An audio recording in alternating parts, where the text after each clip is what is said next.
Hello, thanks for joining me today. My name is Kay from London Therapy, and today I'm going to talk to you about stopping smoking, how to stop smoking. You'll know if you've tried to stop smoking before and that it's actually quite easy to stop smoking. The trick is to stay a non-smoker, and that's what we'll discuss today so that you can not just make the decision to stop smoking, as I'm sure you already have, but things you can do so that you can remain a non-smoker because you've decided to remain a non-smoker. And we'll also look at some of the hidden things that are going on for you that would draw you back into starting smoking again, and to have a look at those so that we can make sure that that doesn't happen. Those little smoking hooks don't draw you back. Now, first things to do is to get rid of all your smoking equipment. Any hidden cigarettes, hidden tobacco, get rid of them because you know where they are, okay? Even if you think you've forgotten, you know where your hiding places are. So please remove them. And if you're a few days into your stopping smoking and then you remember, oh yes, in my winter coat pocket or the glove box of the car, then ask someone else to remove them for you if possible, or use gloves to remove them, because I don't want you to actually start to get into that hook again by actually handling your smoking equipment, because that's all part of the conditioning, all part of your addiction is the conditioning that you go through the process when you're smoking. And that's why it's really important to think about those times when you are conditioned into smoking and to simply decide to do something else. If it's something that you do, when you wake up in the morning, or when you're having your tea or coffee, or when you're meeting with certain friends, and that's an indicator, then you can be aware that there's something else going on, and that's what you need to address. So you can simply have different habits. And you can understand this as well, of how not to give away your vulnerability by smoking, because smoking is one of the biggest indicators, and it was actually used, and probably still is, by a lot of con artists and people looking for vulnerable people to see where the smokers are, to ask them for a light, to ask them for a cigarette, because it's all about noticing that someone's a little bit insecure, a little bit vulnerable, and how suggestible are they? How manipulative can you be with these people?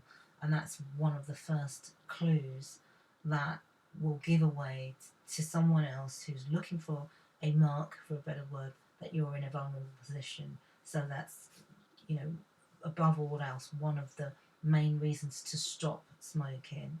Don't be that person who's standing outside in the cold, in all sorts of weather, on your own, or with the other people that have a problem huddled about, because that just indicates to any predator that you're in a vulnerable position. So please stop that.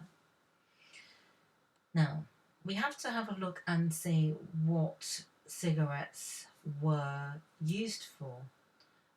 Over the years, they've been used for all sorts of things as a bargaining tool, okay, as payment in certain situations, and very often in situations such as situations where people don't have a lot of control, and you see the increase in smoking increases amongst those populations. So again, this is another reason not to do that to yourself, to understand that it's the situation you need to be dealing with, not how you react into the situation.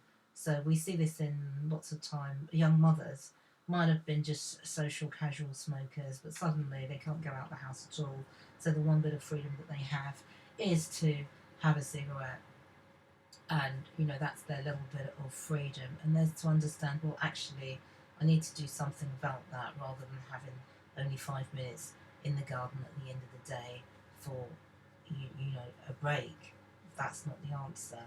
The answer is to readdress how you're feeling, how you got into that position in the first place. And to do with cigarette breaks at work, again, it's showing your kind of independence to sort of say, well, I'm going outside, well, I'm going to have a break. This again is an indicator of just how vulnerable you are, and please don't indicate that to anyone or anything by, waving that big red flag above your head. Yes, I'm standing about on my own, smoking. And also, anger and grief are two major emotions that cause people to smoke, and you might be aware of them or they might be unconscious, but those are two emotions that you really, really, really need to think about. To think, am I angry about something? Am I grieving about something? Because those could be the hooks that are bringing you back into smoking, and that's why it's really important to have that looked at rather than just dumbing down your anger or your grief or whatever emotion it is that you're trying to dumb down with a cigarette.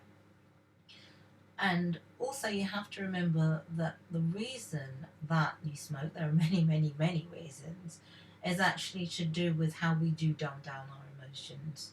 And by putting something in our mouth is one of the first things that we're conditioned to at birth. And you can see as an adult, you choose to do this by putting a cigarette in your mouth in certain times. And this is when it's really an indication that something's going on for you.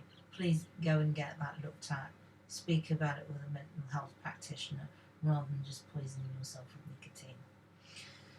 Okay, so those are some bits of advice, and I hope that they will work for you. Please do what you need to do with your nicotine patches, with your gum, with finding a mental health practitioner who really understands about how the unconscious works, such as a clinical hypnotherapist, or anyone who runs a smoking cessation clinic would have those sort of techniques and be able to teach them to you. So please keep up the good work. Throw away your cigarettes now. You didn't need them. You don't need them. And until next time, thanks for dropping in. If you haven't subscribed already, please do so. And please remember to like and share. Thank you very much.